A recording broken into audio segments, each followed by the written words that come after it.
Hello, and today we're going to be talking about material and energy balances. Specifically, we're going to be talking about how material and energy balance can help us when describing a tank situation in which we have a jacketed tank that is surrounded by coolant, and coolant which counteracts the heat generated by a reaction taking place in this tank. So we'll begin by drawing our tank. By showing our coolant entrance, call it TC for the temperature of the coolant that's entering. We'll have our fluid, fluid going in, which we will call temperature T in, and fluid going out at temperature T out. The coolant will exit, but that doesn't matter, so we'll just have a little coolant exit sign right there. What is important is that the flow of coolant in is at flow rate Q, and our flow out is also at Q, which means that the amount of fluid going into the tank is the same as the fluid going out.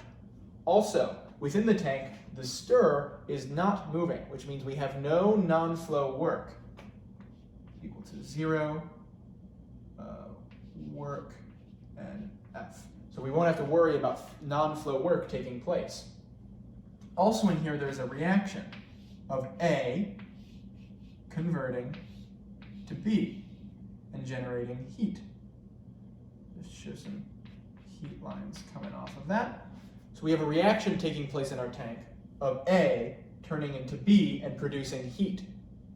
Now, the concentration of A coming in and the concentration of A coming out are concentration A in, and concentration of A out is going to be assumed to be a well-mixed subset of the concentration in the tank, Ca. So our T out will be at Ca as well. It will not get a special outflow. Now, as far as material balance and energy balance goes, we can just do those equations using the information presented here. So we begin with our material balance by remembering that the mass in the tank, M tank, has to be equal to the mass flow in minus the mass flow out minus any mass that is spent. Now, we know that not M flow, M out minus mass consumed. No, it's not a mass flow consumed, it's just a amount mass consumed per time. This is a mass flow in and mass flow out. Well, I guess that would be a mass flow, mass consumed per time. Now, this is a very easy equation to calculate because we want to make it differential. We want to make it differential by finding the change in time of the mass of the tank, and all of this, the change in time as well. Now, we begin by saying the mass of the tank is simply equal to the volume of the tank times the density of the tank.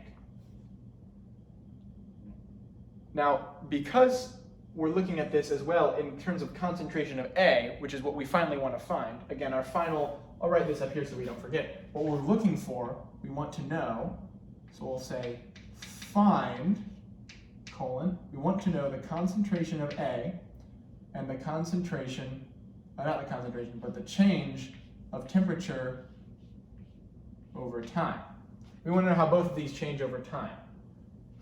So, going back to our mass balance, the mass of the tank in total, including the concentration of C, and the concentration of C in all of these mass flows are going to be equal as well.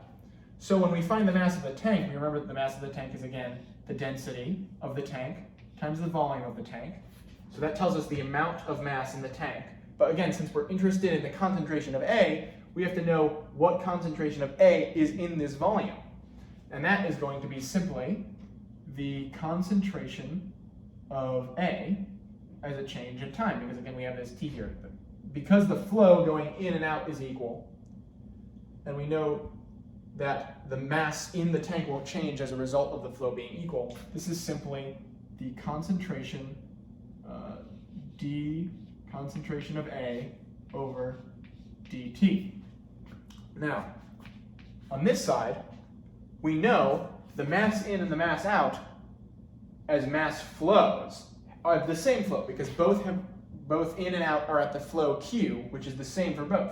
So we can actually pull, just like we did here, we actually know that the flow here is the concentration of A in and the concentration of A out, which is just concentration of A because there is no concentration A out specifically. It's just the same concentration as the well-mixed mixture in our tank.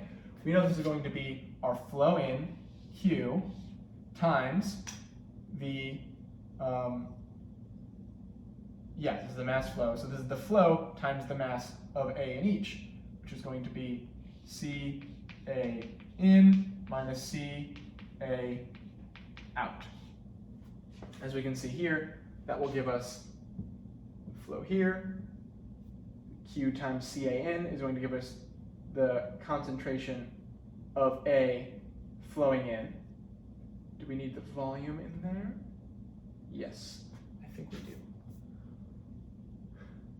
Well, it's a mass flow, so we need to have this is mass over time. So we need to have Q, which is volume. This is A per volume. This is the concentration, and this is volume per time. So this gives us just these two, gives us mass per time. So that's fine. So Q times CA in minus CA out, which gives us the total in and outflow of C. And we're also going to have minus any mass consumed by our reaction AB, of A to B. Now, because we know A and B is a single first order reaction, we know that the reaction rate, K, is going to be of the form, or we know that the rate, not K, the rate is going to involve K, but use this eraser properly. There we go. We know that the rate, because again, the amount of mass consumed is going to be equal to the rate at which mass is consumed, that's mass per time, times the amount of mass that is available. The rate is going to be of some form K, some rate per concentration per volume, times the concentration of A, which makes this a rate per volume. So if we want to make this an absolute rate, we're going to need K times CA, because again, that's the rate per volume that we just described here, multiplied by the volume, right there. And because as CA changes, the rate right here, the two of them combined, which is the rate per volume, will change.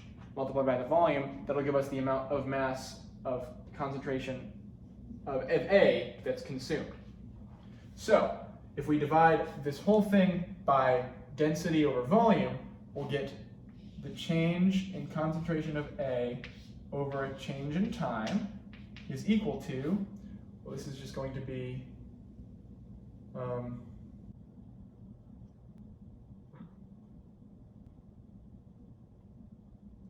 missing here. This cancels out Q over V. I know that for a fact. So there's supposed to be a rho here, the density. This is mass of A per volume of the tank. And this is volume of flow. This is definitely QA in, QA out. There's definitely a rho there. So the mistake I made here is that there is no rho involved. Because we don't actually need to know the mass of the tank, we simply need to know the mass of A in the tank. We don't care about how much volume is in the actual tank, that doesn't matter. I should probably clarify that by saying MA in and MA out and MA consumed up here, because the mass of A is simply the volume of the tank times the concentration of A. We don't need to worry about the density of the tank yet. That will come into play later when we do the energy balance, but as of right now, it's not necessary.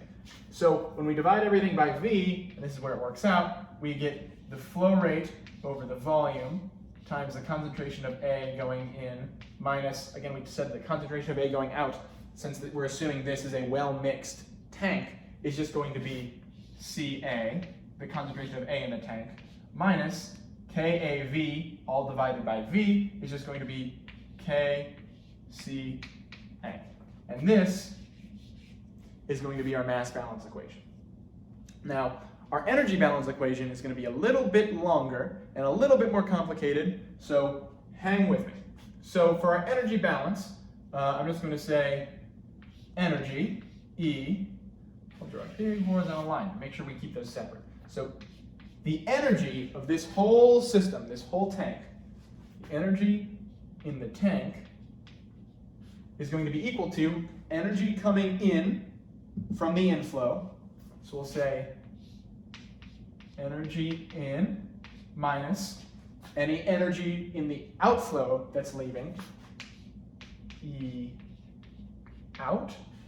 And then, since we said that this reaction from A to B is going to generate heat, we're going to have plus energy of reaction, Rxn.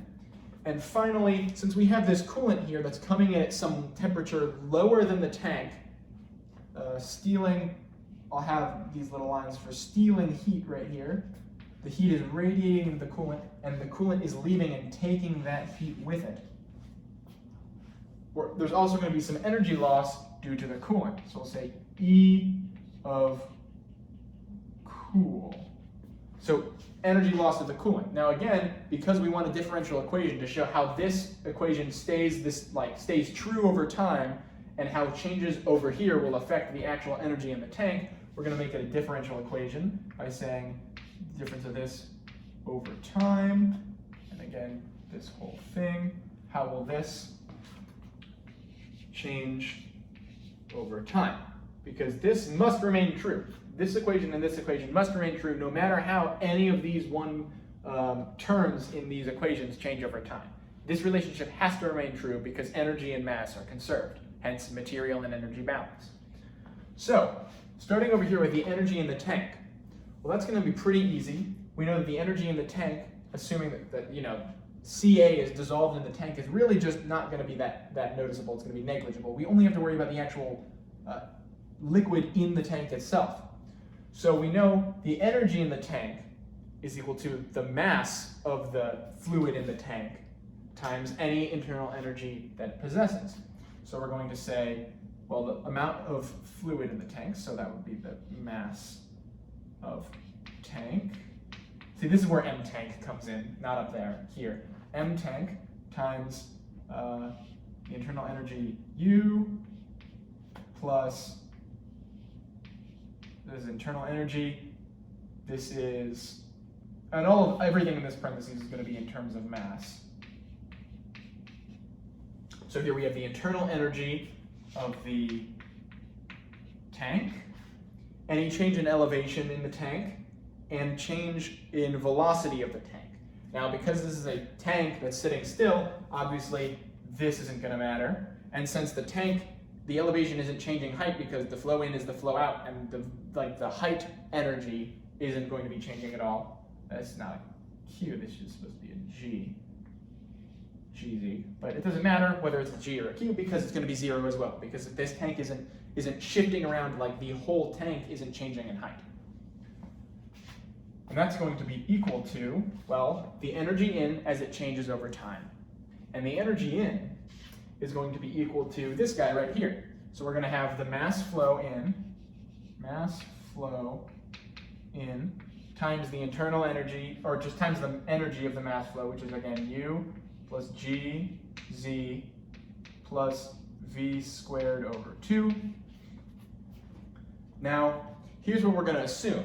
Since we know the flow in and the flow out are the same, we're going to assume that there is no change in velocity there, because the flow rate is the same. So we can essentially eliminate V2. Also, we're going to assume, despite what this graph actually says, that the flow coming in and the flow coming out are going to be at the same height within the tank. So we're also going to be able to eliminate GZ as well. So we're left with MU. We'll come back to what that means as we continue to derive this equation. Energy out is the next term we have to look at. So it's going to be negative, and that's going to be mass flow out, little dot, again signifying that it is a flow, times, well, we look at u, g, and z again. Again, velocity is going to be 0, so I'll just write all three of them and then cross the two out that we know are for certain. G, z plus v squared over 2. We know that, again, the velocity is not going to be changing, and the height isn't going to be changing either. Now, this is the part where we have to think about what our situation is implying here. Because this is a well-mixed mixture, again, remembering that there is no Ca out in particular, it's just the concentration of A, because some subset of the tank is being pulled out, so the concentration of A is going to be the same. Similarly, the temperature at which this comes out is going to simply be the temperature of the whole tank. So there is no T out temperature, it's actually going to be pulled out at the temperature T, which is the temperature of the whole tank, as it is being cooled and as heat is being generated by the reaction, and flow is coming in at a T in temperature. Now, because of this, and because of the way we define energy, which is relative, in the same way that we said the internal energy of the tank is changing, we define a change in U for M in to be the difference between the temperature coming in and the temperature of the tank, because energy is being added.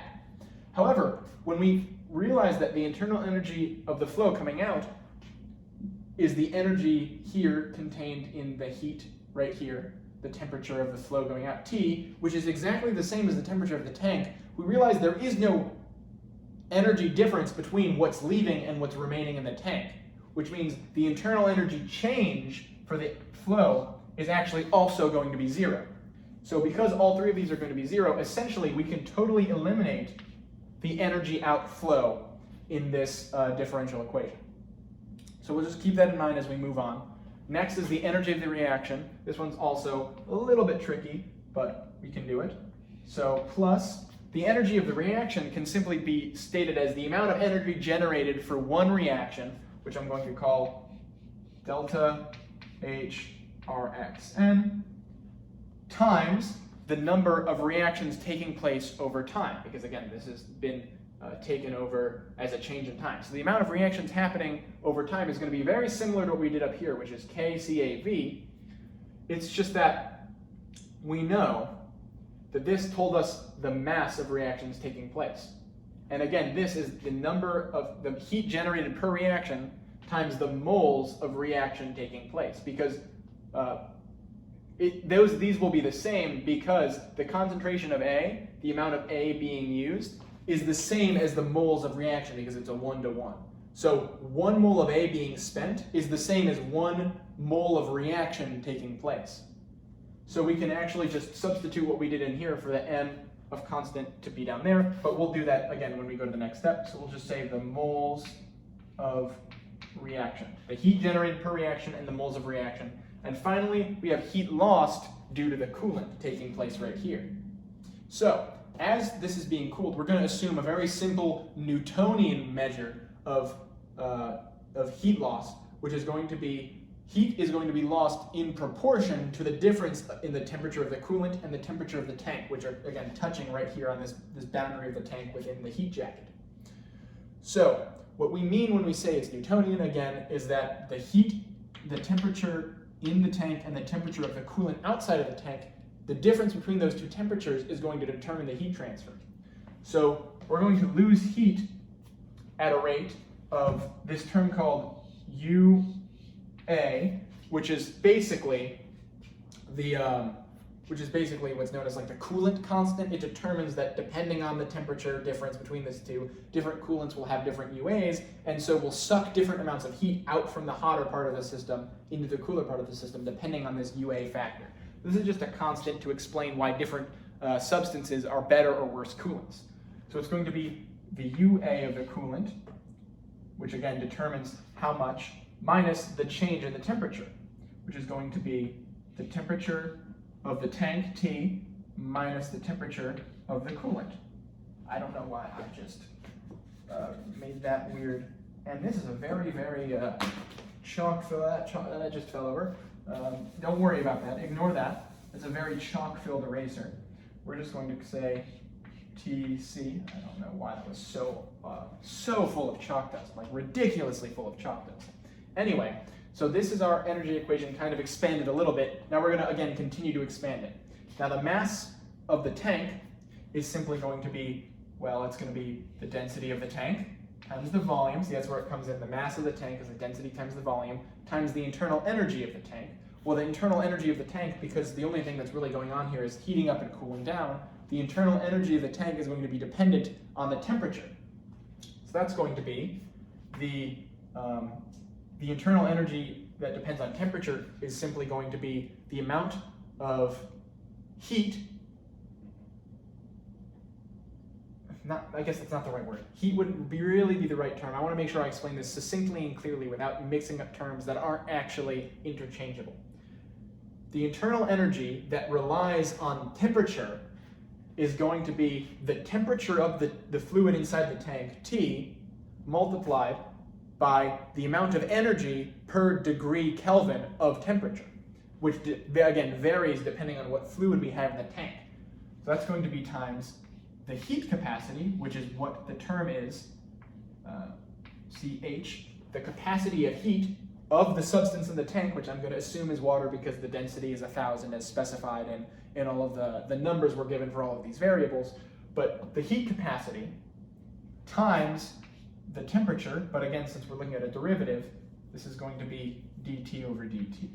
d temperature over time is going to describe the change in internal energy over time per mass times the mass in the tank. Because again, all of these energies are per mass. They're per mass measures of energy.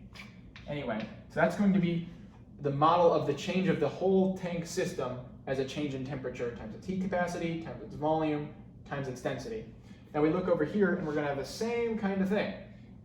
The mass of flow coming in, just like the mass of flow coming in before, where before we were only caring about the concentration of A in, is going to be the flow in, which is volume per time, multiplied by the, see, this is flow, Q is flow, which is volume per minute.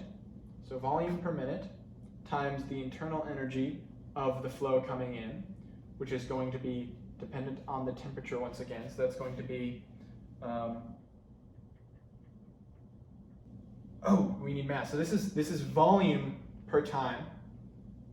Then we're going to need to multiply that by density to get volume per time times mass per volume, which gives us mass per time.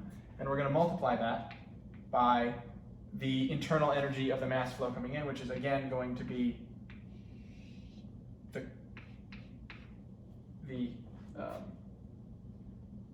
the not heat coefficient, what's the word? I'm blanking on the word now. After just saying it like 4 times over here, I'm totally forgetting what this is called. The heat capacity. There we go. So this right here gives us the mass of flow coming in, the flow in terms of volume per minute, and this in the flow in terms of volume per minute, and the density in terms of mass per volume, which gives us the mass per time. And this, the heat capacity, which gives us amount of energy per mass of substance, and the temperature, which gives us, the degree of Kelvin, the temperature. So this is energy per temperature per mass. This is temperature. This is mass per time. So all in all, this will give us energy per time. Minus, as we said earlier, the velocity and gravitational height energy are not going to be changing in this system. And because there is no difference, because this would kind of turn out to be the same thing, there's not a mistake right there. It's going to be the difference in energy, right? So it's not going to be the temperature, it's going to be the difference in temperature between T in, what's coming in, and the temperature. This is going to be exactly the same as over here, except for the fact that it would be T out, which would be lower than temperature minus T minus T out. However, as we discussed, because this is a well-mixed mixture, the temperature of whatever's leaving this system is going to be the same temperature as what's in the system. So it would end up being T minus T, which is equal to 0, which of course makes this whole term 0. So we can just ignore this and say minus 0. There's no energy lost leaving the system in terms of heat energy, internal energy, because there's no difference in internal energy between what's leaving the system and what remains in the system.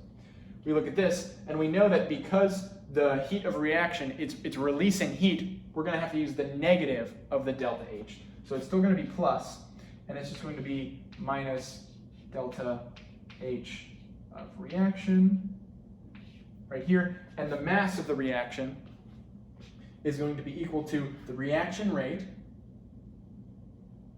times the volume, because this is rate per volume right here. I should probably specify that too. I'll have to use my thumb again. This is rate per volume. This is rate per volume. So again, to get the rate, we're going to need to multiply this times the volume to get the mass of consumed reaction. Because again, the concentration of A, 1 mole of A is the same as 1 mole of reaction taking place. So the mass of the reaction is also going to be equal to KCA, which is the rate of reaction per volume multiplied by the volume, which gives us the rate of the reaction per time. So just reactions per time. And this is the heat per reaction, which again gives us joules per minute, or joules per measure of time. And finally, this is going to remain the same because this is joule per temperature as determined by the constant of the coolant that we're using, multiplied by the difference in temperature between what's in the tank and the coolant, which is cooling the tank and sucking energy away. So this remains UA times T minus TC. And so even though it's slanted, this is our equation. However, we want D temperature, the change in temperature over time, by itself. So we're going to divide this whole equation by the density of what's in the tank, the volume of the tank, and the heat capacity of the fluid in the tank. Which is finally, I'm going to rewrite it over there so it's not slanted. So give me a moment to reorient. So we're going to finally have dT over time. So the change in temperature in time is going to be equal to, since we've divided all that, flow Q, density rho, heat capacity CH, divided by rho volume CH is going to be Q over V again. Q over V, because the rhos will cancel and the heat capacities will cancel, leaving only Q over V, times T in minus T, that's a 0, plus negative delta H reaction. I want to make sure I'm not going too far over so that what I write goes off screen. Reaction times KCA V. However, KCA and V's will cancel, so we'll end up actually having, oh, this eraser is super duper white and leaving super duper amounts of chalk dust. I thought I grabbed the right one, but I clearly did not. Yeah, this will fit barely, I think. So we're going to have KCAV divided by rho VCH. So we're going to have K concentration of A over, that will be rho the heat capacity, so density over heat capacity. That is super gross looking. I don't know which one is which eraser is good and which one's bad. I mix them up by putting them right next to each other. So heat capacity, CH. And finally, we're going to move it down a little bit to make it fit. We're going to have minus UA, and nothing cancels with UA. Which one is better? This one's better, I think. Nothing cancels with UA. So we're just going to have to say minus UA, which again is that coolant constant, over density rho, volume V, heat capacity CH, times the difference in temperature between, I almost just did it again, between the temperature of the tank and the temperature of the coolant. So this is our second equation right here.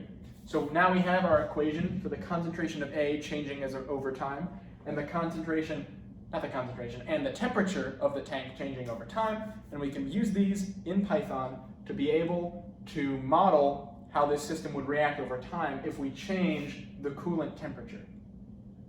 And depending on how the coolant temperature changes entering that system will affect the Newtonian heat exchange, which will affect how the energy loses system, and then as a whole, the temperature of the tank, how that changes over time. And because this K, which we didn't really show here, but I can do that really quickly, because K, right, which determines the rate of reaction per volume, there's room over here, K actually varies with temperature as well. So there's a hidden temperature dependence right here and here that doesn't really appear directly because K is actually equal to the Arrhenius equation, which has to do with K0, and there's something called an R over E, don't worry about that, over time, E to the negative, something like to this, something similar to this, where the rate actually is dependent on time. So in a roundabout way, the rate at which this takes place obviously depends on the temperature. So as the temperature increases, we actually get a faster and faster rate.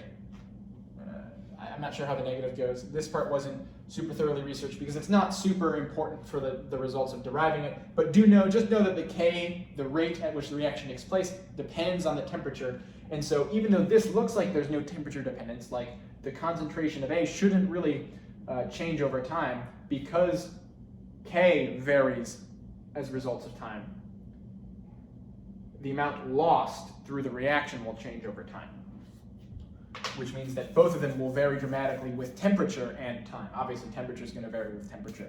But as this varies, so will this as a result because K is dependent on temperature.